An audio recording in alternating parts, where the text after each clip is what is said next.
Now I'm swimming in the ocean dive.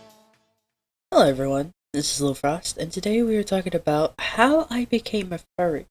We already know about the furry fandom and how they are and why they exist and why so many people joined, and that could be for many reasons, and I want to tell you mine. When I was little, I was always into wolves.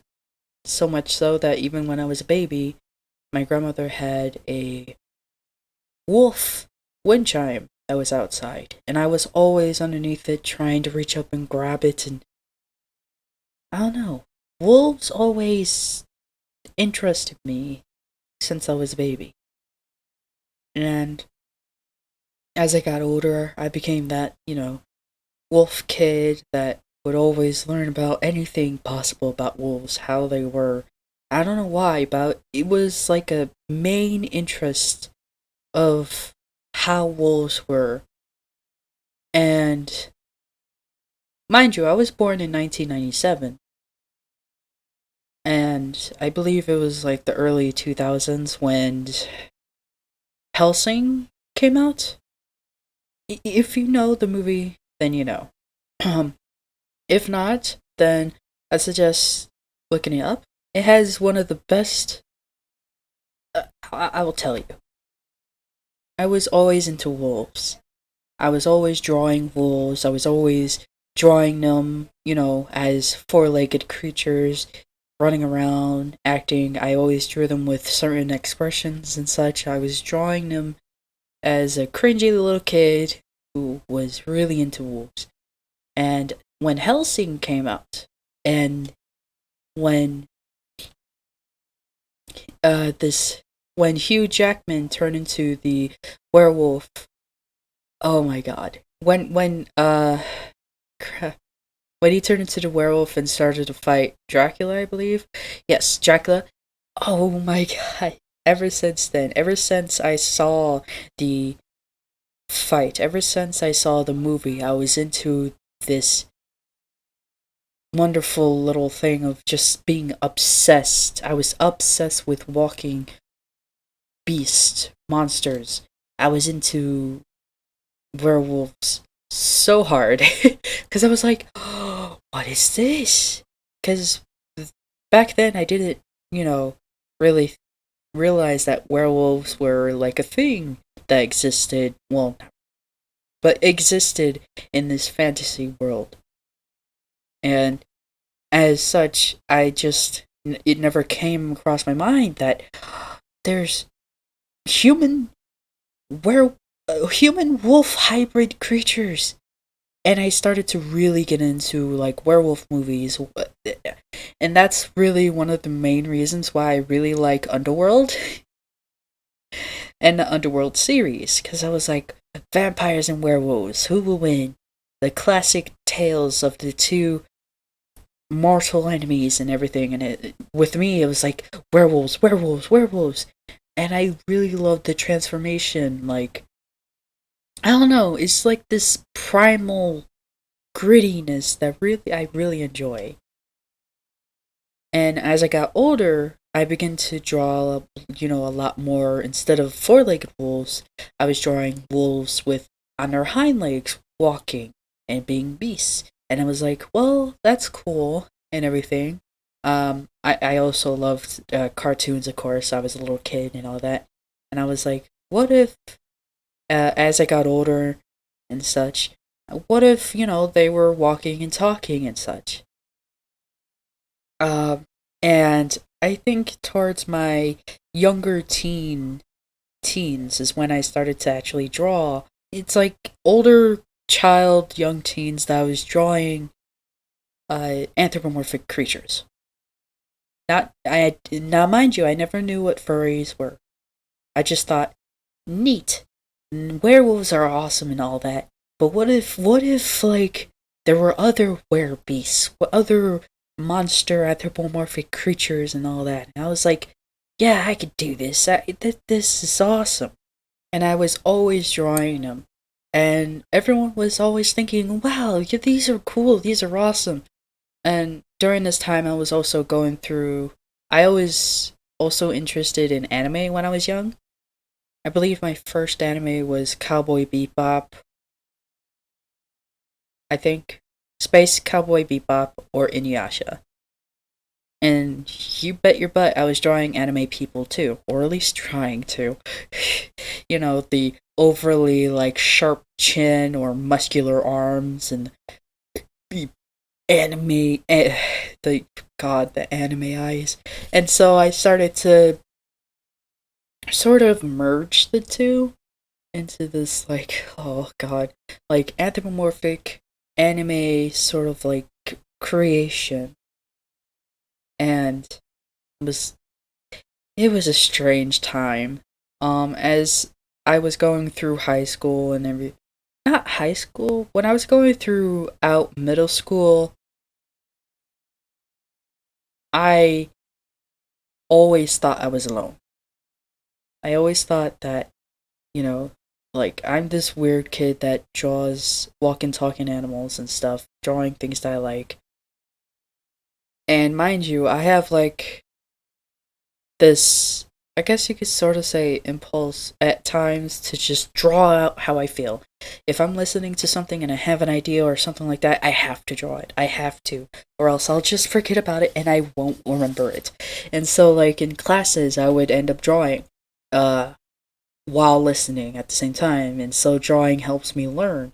Yeah, so, like, drawing helps me better obtain information.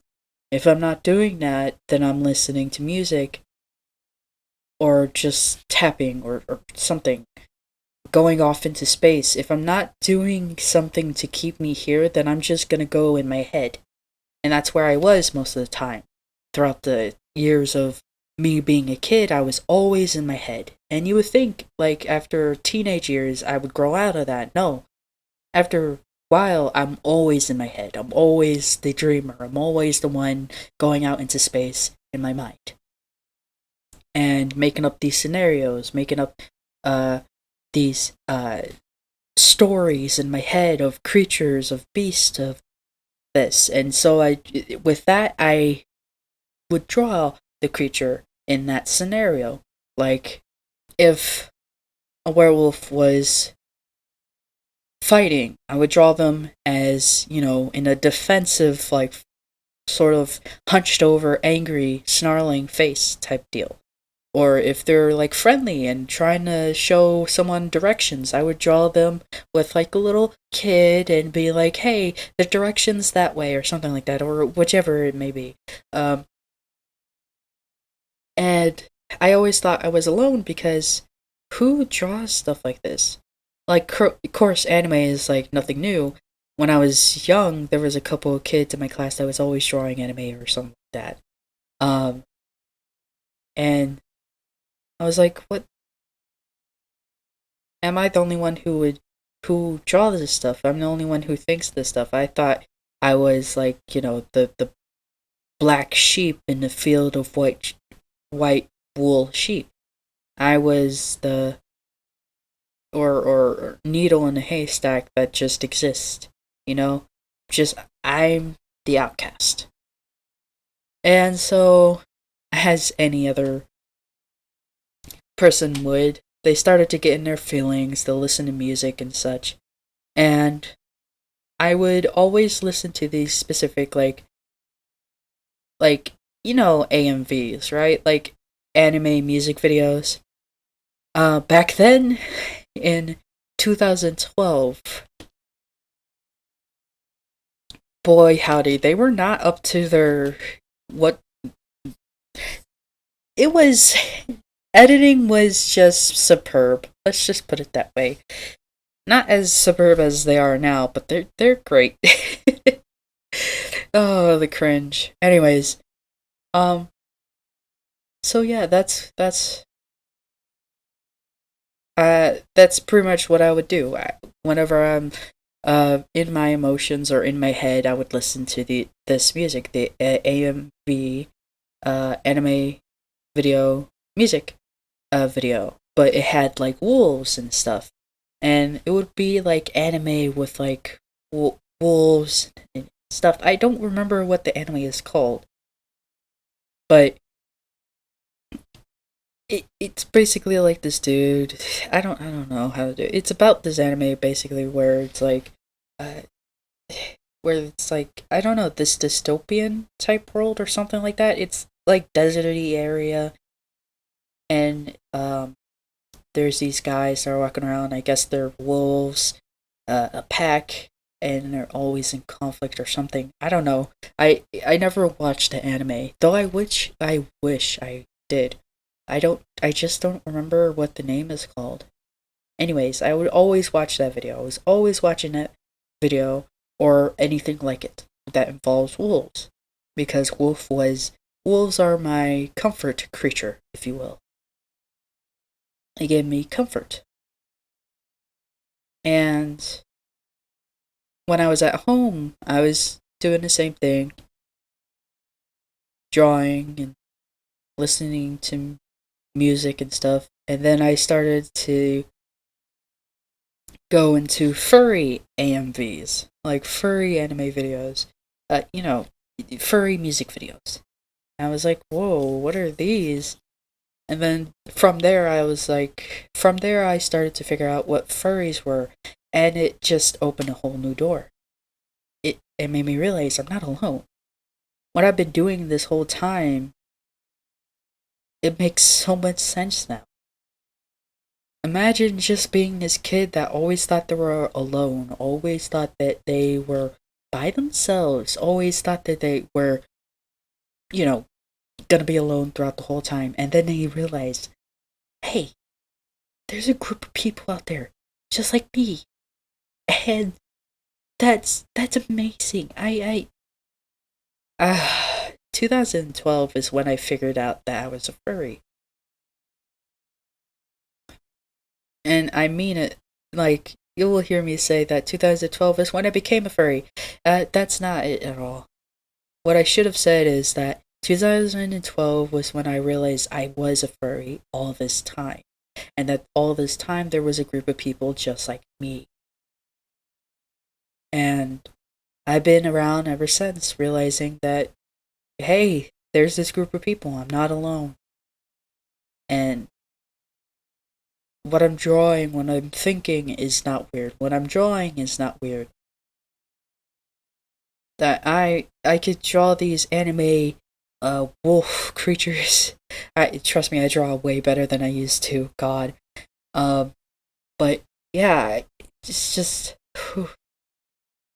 I should make videos of like drawing old drawings and redrawing them again. Cuz I have grown as an artist as well. I grown more confident, I grown more happy in my life knowing that there's furries, that there's this culture called furries, that they exist. Cuz without them, I don't know where I would be. I Because they helped me so much. Like, I met so many great friends. And of course, I lost some friends, I gained some friends, but they oh god. It's it's been a ride, and I do plan on continuing to be a furry for the rest of my life. I do. Cuz it's just I can't think of a day or just a moment without the community being involved in it, or just me not thinking of anthropomorphic creatures, or thinking of an expression of anthropomorphic creatures making a face or something like that. I have a character that always in my head follows me around. That's my persona, and I would always think of scenarios that I have been in and think of how would they react. And that's always a part of me. It's like, oh, they would probably make this face or say this and that. And that's basically how it's always been with me. Like, it helps me express myself, express my feelings, and deal with my depression and anxiety. It helps me so much because I have so many great people out there that I can talk to. A great community I can always depend upon without fail because the furry fandom is so amazing. So, yeah, that's how I figured out I was a furry. And yeah, I hope you like this video. I hope you can relate in some way.